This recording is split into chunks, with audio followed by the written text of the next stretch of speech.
So thank you for being here this morning. It's a great pleasure to have Dr. Bennett, Andrew, if I may, for our interview today. With us this morning. It took him a little bit of, it was a bit challenging for him as well to come, not as far as Leah Darrow, but he's coming from Ottawa, but he had to rebook on 2 different trains because in Ottawa it snowed as well, over 30 centimeters, and he couldn't even get a taxi to the airport, so it was very challenging. So we're grateful to have you with us, Andrew. We're very appreciative of you being here this morning for this interview. I thought there was a couple of things I want to touch on just as a bit way to fill out that introduction before we get into our conversation. The first is that you did your undergrad at Dalhousie University in Halifax. So do we have any Dal students here this morning? Excellent. Best university in the Maritimes. Canada. But I also noted that you did your master's right here in Montreal at McGill. Is that right? Some McGill students here? Good, Montreal. Best university in Canada. Now, I'm not sure how many may be here, but your doctoral studies and your PhD you did in England, at the University of Scotland, the University of Edinburgh. And so do we have any graduates of the University of Edinburgh here? No, okay. Well, I know Andrew would probably highly recommend that for any graduate studies that you might want to undertake in the future. I thought to start with, Andrew, we could do a couple of quick questions just to kind of get to know you, for the students to kind of hear a little bit more of you before we kind of turn our conversation more towards leadership and the work that you're doing. First of all, so a couple quick hitters here. So what did you want to be when you were growing up? A priest. Very good. What's the place you've always wanted to travel to? Madagascar. That's great. Lemurs. Leaping lemurs. My kids love the movie as well. Do you prefer to relax at home or to go out on the town? Definitely at home. Okay. What's your favorite board game?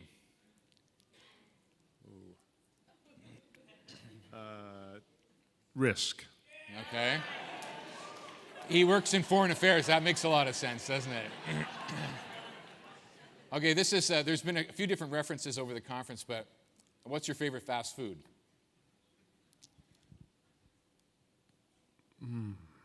Probably falafel. Okay, falafel. For all my Eastern brothers and sisters out there. So, but not McDonald's, I guess. No. Not McDonald's, okay. Favorite saint? See, I knew you were going to ask me this one, Jeff, because we talked about this, and I've been having a really tough time narrowing it down. Okay. So I'm just going to have to say the Mother of God. Okay. Good choice. It's a good choice, but if you press me on it and I have to choose, I would probably say St. John Chrysostom. Okay. For a number of reasons. I mean, he was not only a great leader of the church, a father of the church, a great preacher, a great exegete of Scripture, but he was also a defender of religious freedom in a time when the Byzantine Empire was, let's say, not particularly Christian in its approach. Sure. So I'm a big fan of St. John Chrysostom. Okay, great. That's great. What would be the book you'd recommend to a friend?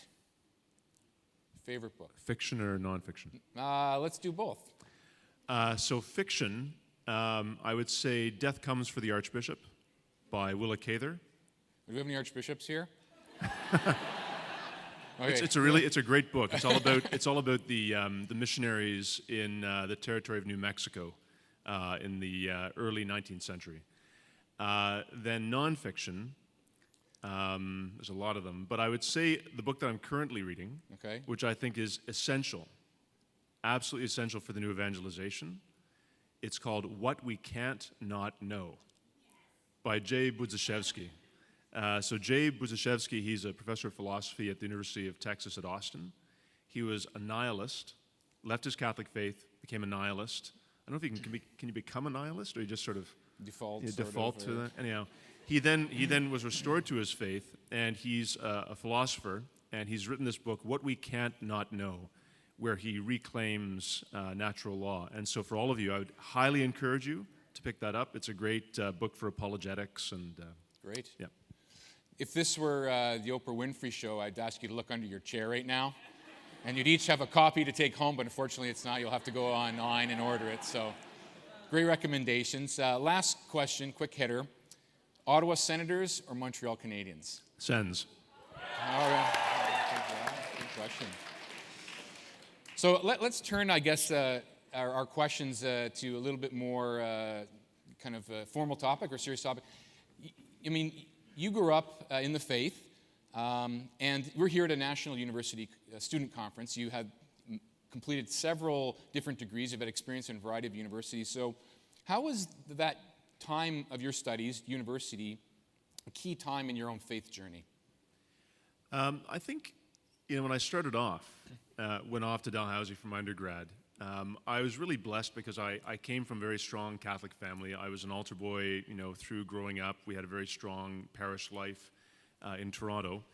And I went off to Halifax, where my dad's a Nova Scotian, and so I had my grandparents there, aunts and uncles, cousins, and so forth. So I had that same sort of family environment. I would say, though, that in my faith life, I had a fairly juvenile faith.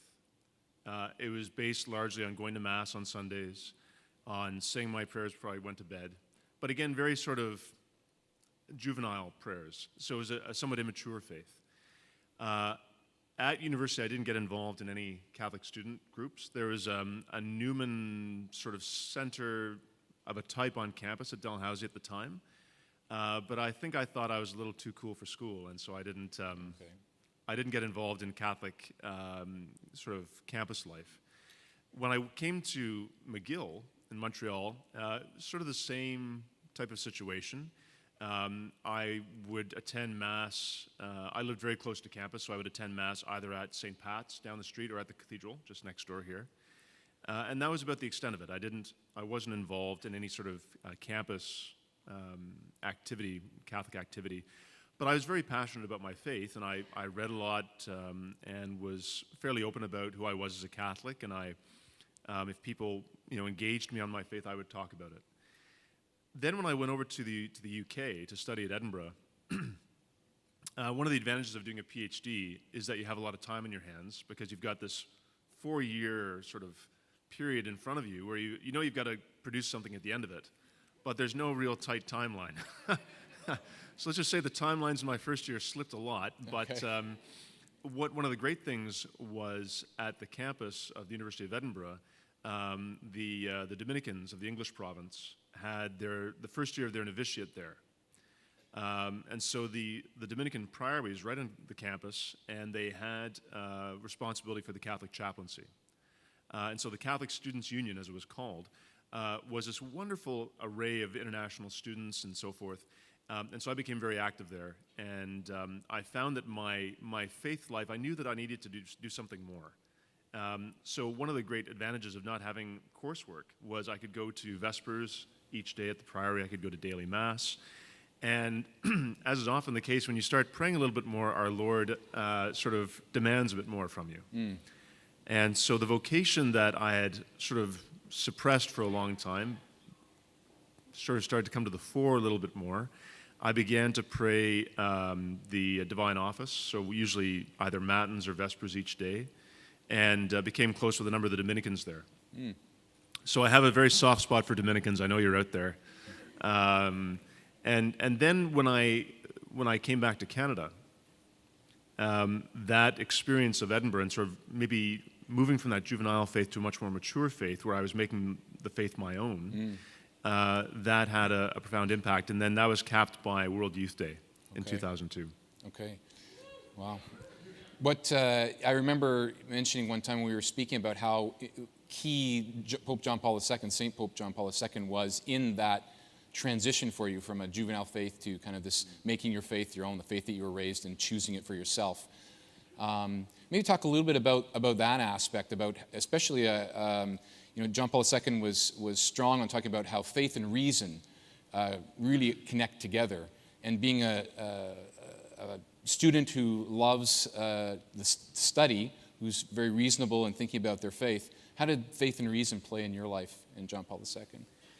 Well, I mean, I would definitely say that I'm a child of St. John Paul II's papacy, and as a result of that, I think in confronting the world and engaging with the world, we have to have necessarily this link between faith and reason. God has blessed us with a great faith, those of us that have been given that gift, but we are also reasoned. So we have the gift of reason, and so that's also a divine gift. And the two must necessarily be linked. And so in my life, I've found that there's sort of often two ways you can approach faith. You can approach faith through a very sort of intellectual path, the path of philosophy, of theology, and so forth. You can also approach faith through a very simple, childlike faith, and I mean that in a very positive sense, as our Lord spoke about it. I think both need to exist within our lives, within our faith lives.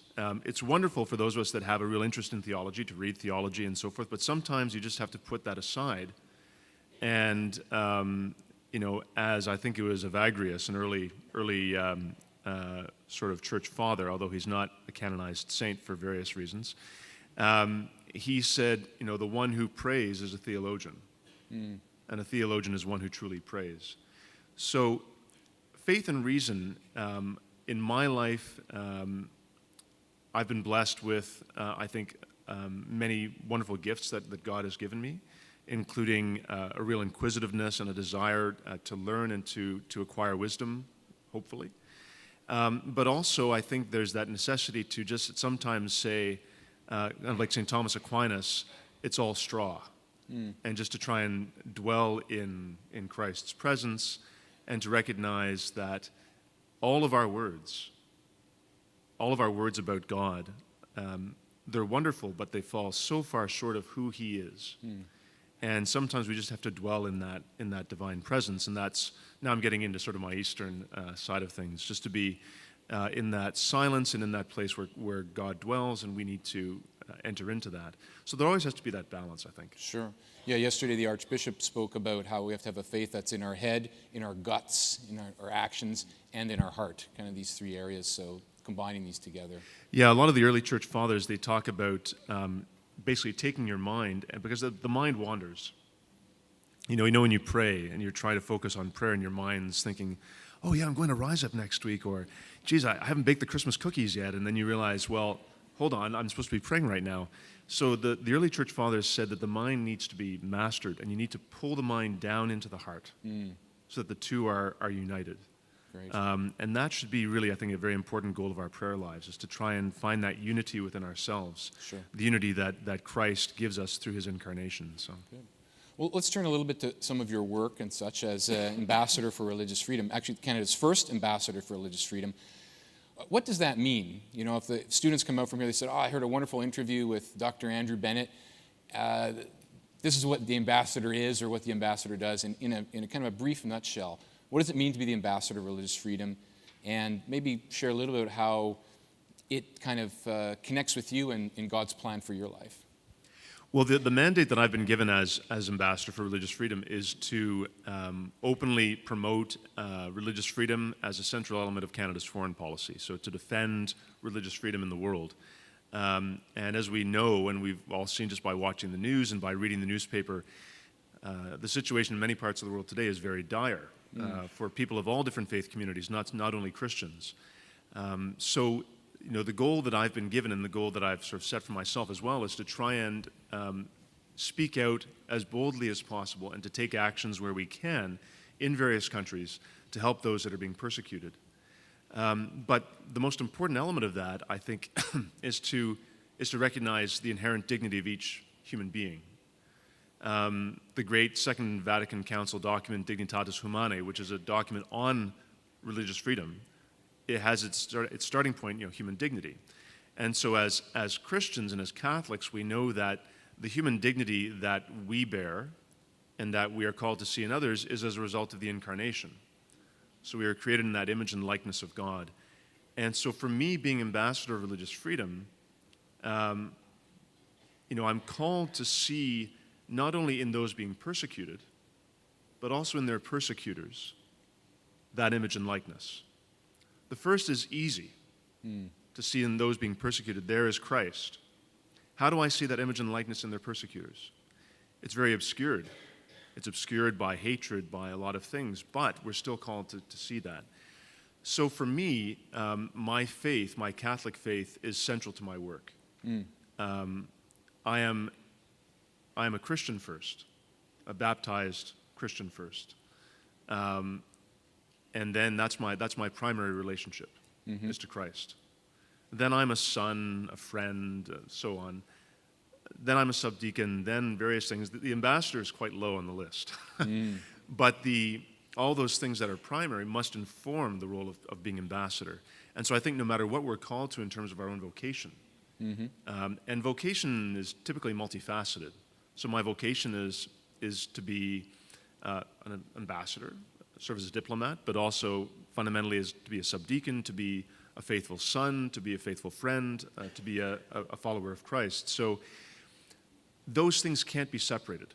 Yeah. We can't park different bits of our identity or bits of our faith so as to achieve a growth in our career or whatever. They must be there at the same time. Otherwise, we're being dishonest and we're not living out our faith lives. We're not living out our baptism. Yeah. And so no matter what we're called to, whether it's religious life or it's some sort of life in the secular space, we must wear our faith on our sleeves. And we must be confident in who we are, and that will have tremendous impacts. That will evangelize in ways that we often can't fully understand. Sure, yeah. Now, in Canada, we can perhaps take religious freedom easily for granted, and think, oh, this way we live is just commonplace throughout the world. Why do you think it's important to value religious freedom, and why Canada has created this office to really share this value with the world? Well, I think the creation of the office reflects the Canadian experience. So as a multicultural, multi-faith, very pluralist country, and I mean pluralism in a positive sense, we have a duty, I think, in engaging with the world to bring that experience to other countries that are also multi-faith, multicultural, pluralist, whether it's China or Syria or Pakistan or Nigeria or Indonesia. We have a story to tell as Canadians. But also, as Canadians, it's not enough to simply say, yes, freedom of religion or conscience is guaranteed in the Charter, it's protected by the courts, it's protected by Parliament, it's fundamentally championed and defended by us as citizens. So we have to be very conscious of the importance of having religious freedom, and we need to be able to live that, because religious freedom is not simply the freedom to go to Mass on Sunday in peace and security. It's not simply the freedom to believe and practice our faith both in private and in public. It's not simply the freedom to change your faith. It's not simply the freedom to evangelize and engage in missionary activity. Religious freedom, again, comes back to that question of human dignity. It's about, who am I? Who am I in relationship to you? Who am I in relationship to others? Who am I in relationship to creation and to the world in which I live? Who am I in relation to God or to a particular philosophy I choose to follow if I'm not religious? So that existential issue, that existential question, we need to be able to have that freedom to think about those things and to act upon what we believe to be true. Otherwise, it's very hard to then engage and to enjoy fully other freedoms, such as freedom of expression, freedom of association. So if I can sort of say to the students here and to everybody who's here, live your religious freedom as boldly as you can, and take advantage of what we have in this country, and don't be afraid to live your faith publicly, and to be open about your faith, to talk about your faith. That's what our baptism calls us to. So you're able to do that. Wonderful. I think it's a great segue. One of the things we did ahead of this session in Rise Up, we sent out some messages to all of you and put it on Facebook as well too, and wanted to invite your questions. So there were a number of questions that were submitted, and we had to choose only a few of them. So we have two questions that we wanted to invite to be addressed from the crowd. So first I want to invite Holly to ask her question of Dr. Bennett. My name is Holly. I'm a student at McGill. Hi, Holly. So my question for you was, how can we engage in interfaith dialogue and interfaith activities while also desiring others to know Jesus and to follow him? Great question. let me start my answer by telling you a little story about this exact issue. So a lot of the work that I do necessarily involves interfaith dialogue. Let me just premise this by saying interfaith dialogue needs to be honest. So I was recently, well, not quite so recently, maybe a year and a half ago, I was touring a number of Sikh temples, gurdwaras, in and around Mississauga and Brampton with a fellow who's become a good friend of mine, Balpreet Singh. Balpreet is the legal counsel for the World Sikh Organization. And as such, he appears before courts to defend religious freedom. In fact, he was an intervener on the Loyola case at the Supreme Court. So a Sikh defending Catholics' ability to teach their faith. So Balpreet's a great guy, very orthodox Sikh. So we were touring these gurdwaras, and we were sitting in one of the kitchen areas of this one temple with a colleague of his who was visiting from Vancouver, and we were talking about interfaith dialogue and how do you engage in this. And she was talking about how she gets together with a number of different religious groups at a United Church in Vancouver, and they talk about their faith. And then she said, and what we've come to the understanding is that everybody believes the same thing. Everybody worships the same God, everybody has the same views, and it's all one common humanity. And then she turned to Balpreet and she said, Balpreet, would you agree with that? And Balpreet looked and said, well, no. I believe that the way of the gurus, the way of Sikhism is the true path. And then she said, okay. Andrew, would you agree with, I said, no, I believe that Jesus Christ is the way, the truth, and the life. And he is the universal objective truth for all of humanity. And she said, oh. And then Balpreet and I looked at each other and went, So, totally different theological view, but we engaged in an honest way. So interfaith dialogue. Do not park your Catholic faith at the door. Be honest about what you believe. Say, to the people that you're engaging in love, speak the truth in charity and in love and say, I believe that Jesus Christ is the fullness of truth. And the fullness of that truth is expressed, through the church. You're not being hateful by saying that.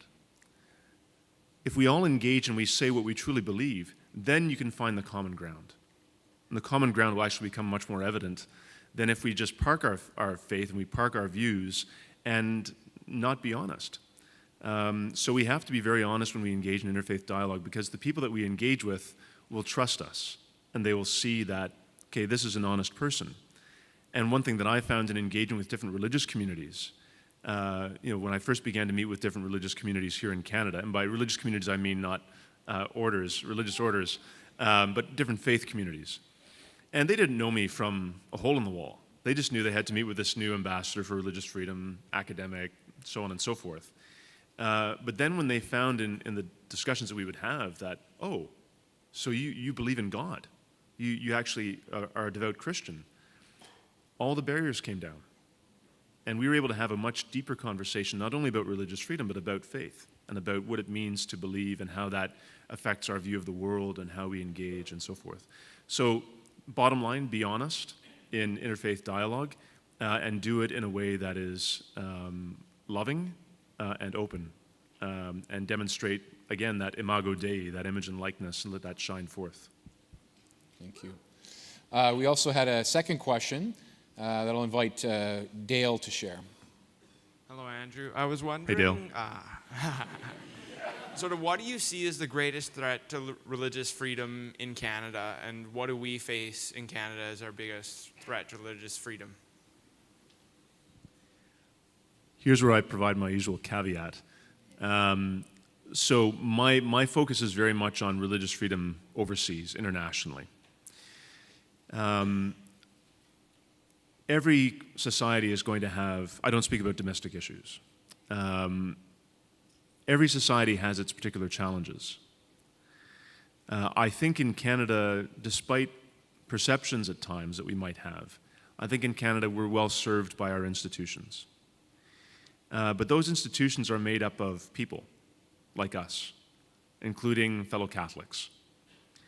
So we have a responsibility as citizens and as Catholics to actively seek to advance our religious freedom. So I think if there's any challenge in Canada today around religious freedom, is that we as Christians have been sitting and not speaking out enough. We've been taking a back seat for a long time. And we were living in this cozy environment that was sort of this Christendom that we still thought existed. We as Catholics and as Christians, we need to have confidence to be who we are and to live that not only in the private sphere, but in the public sphere. So that's why there are a lot of, I think, very important initiatives currently underway in our country that provide fora in which you can engage on questions of religious freedom. And I'll give a shout out to Father Raymond D'Souza and the folks at Convivium, who are doing wonderful work, the Convivium Project, and there's a magazine, Convivium, talking about faith in our common life. And here's one particular forum where we can have a greater voice and speak about our faith. So if we want to ensure that we continue to have robust religious freedom in Canada, yes, the courts are there, yes, Parliament and legislatures are there, but as citizens, as I said before, we have to take a very strong role in promoting religious freedom and defending religious freedom. A lot of us have bought into the idea, including many Catholics, I'm sorry to say, a lot of us have bought into the idea that faith is a purely private matter. It's what I do in the privacy of my home, or it's what I do at Mass.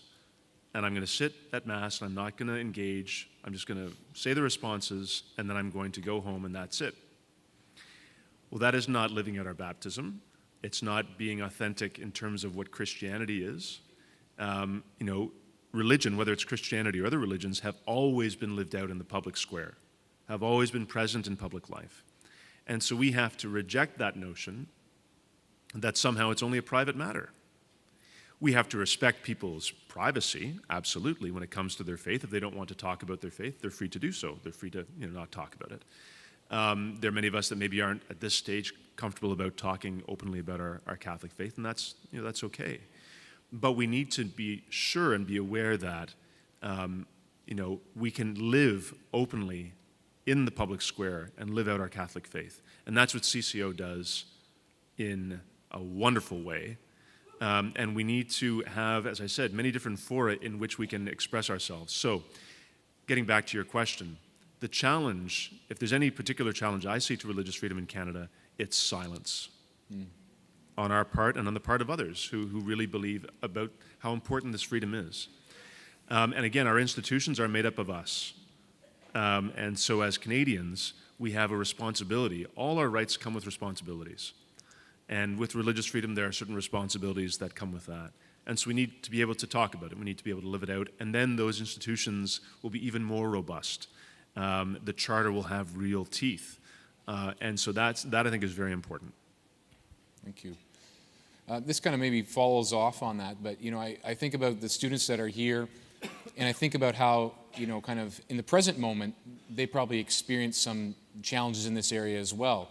I think about classes, professors who perhaps are intolerant, who maybe speak about tolerance but then are intolerant of Christianity, or when they're challenged, about their beliefs and maybe kind of feel a little bit timid around it because it's a challenge. But I guess I extend that further and think about, building off what you said, why it's important for us as Catholics, as Christians, to be active in those public service, in government, in those institutions, in roles of leadership. I mean, all of these students that we have with us are studying into certain professions that will have an impact in our society. And so maybe you could speak a little bit more even about just why it's important as Christians particularly to be active, not only encouragement, but why is it so important that we're active in these places and not silent? Well, there's that important, I think, adage, be in the world but not of the world.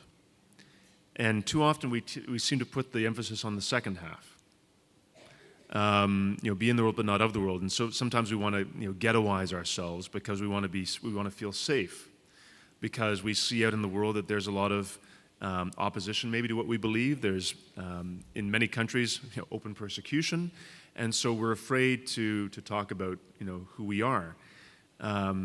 We need to take confidence in the witness of those that have come before us. And so we need, speaking about favorite saints, we need to look to the witnesses of the saints, those who experience similar challenges to our own. We often think, I live in 2015, everything's so, modern, and, I'll tell you, I was reading during last Lent, here's my if I had to say most favorite spiritual book or theological book, I would say The Ladder of Divine Ascent. Take that down, all of you. The Ladder of Divine Ascent by St. John of Sinai, or St. John Climacos, St. John of the Ladder, Climax, Greek for ladder. This is a 7th century monk in the monastery of St. Catherine in Sinai who is writing about the passions, the temptations that we face, and the virtues and how you acquire different virtues. And I was reading through this one particular Lent, and I thought, how does this 7th century monk know me? How does he know the struggles that I have? So that was a big digression from your question, Jeff. But I think we need to take strength from those that have come before us that have struggled with a lot of these issues. And so, as Catholics, when we engage the world, we must engage the world as a Catholic. We must engage the world as a baptized. We must engage the world in a sacramental way. And so all of you should have courage, a courage that's founded on hope, that Christ is always there with you, no matter what path of life you choose to follow. At times it'll be very hard, and you'll face different types of persecution or mockery or doubt or whatever it might be. But based on my own sort of limited experience, I think if you are open again about who you are and about your faith, and if you can be open, that will draw others to you, and it'll draw others to that truth that is present in you. Now, to do that, you must have a very robust prayer life. Prayer, prayer, prayer. If you want to be able to succeed in the world, right? We all want success, right? Success in the world? Success in the world is prayer. If you have a robust prayer life, that is success. Money is not success, you all know that. Prestige, that's not success, you know that. But a robust, vibrant prayer life, both your own personal prayer life and prayer through the liturgy, that is success. If you have that, you'll be able to move mountains. And you'll be able to touch others in ways you never possibly imagined. Maybe our final kind of word for this session, like today, as was described, it's about mission. It's about going out. It's about not being silent. It's about taking our place as witnesses in the world.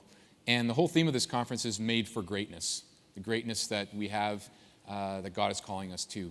So maybe just what might be your final encouragement to students here, some of whom maybe are just getting into their faith, some of them who are active, but who are going to be leaders, an encouragement to them as future leaders for this country and for our world? I mean, in addition to the importance of prayer, be humble. Humility, prayers for humbleness of heart, that I think is one of the most important things one can pray for. Certainly faith, hope, and love. You should be praying for those every day. Those are freely given by God. But humility, humbleness of heart, if you can practice a true humility, mindful of your own sinfulness, mindful of the great love that God has for each of us, if we can live that humility, again, that will radiate out into the world. And so that would be, I guess, maybe a final message. I mean, I find it funny me sitting up here giving you messages, but I need messages. But, humility, I think, and that has a tremendous power. And it's a power that comes from Christ. Christ who himself was humbled on the cross. If you can keep that image in your mind, that complete sort of self-emptying, that type of humility, then if you can aspire to that and gain that humility, and it's a lifelong process. Union with God, theosis, as we talked about in the East, that is a lifelong process. But it is achievable in this life. Don't be fooled that it's not achievable in this life. But part of that is striving always for deeper humility. Thank you very much. I just want to give you a expression of thanks, Andrew, for spending this morning with us in this time. Andrew will be here around during the break, and so if you have some questions or you'd like to speak with him. One of my hopes coming out of today and in the future is that perhaps sitting in this room is a future Canadian ambassador for religious freedom.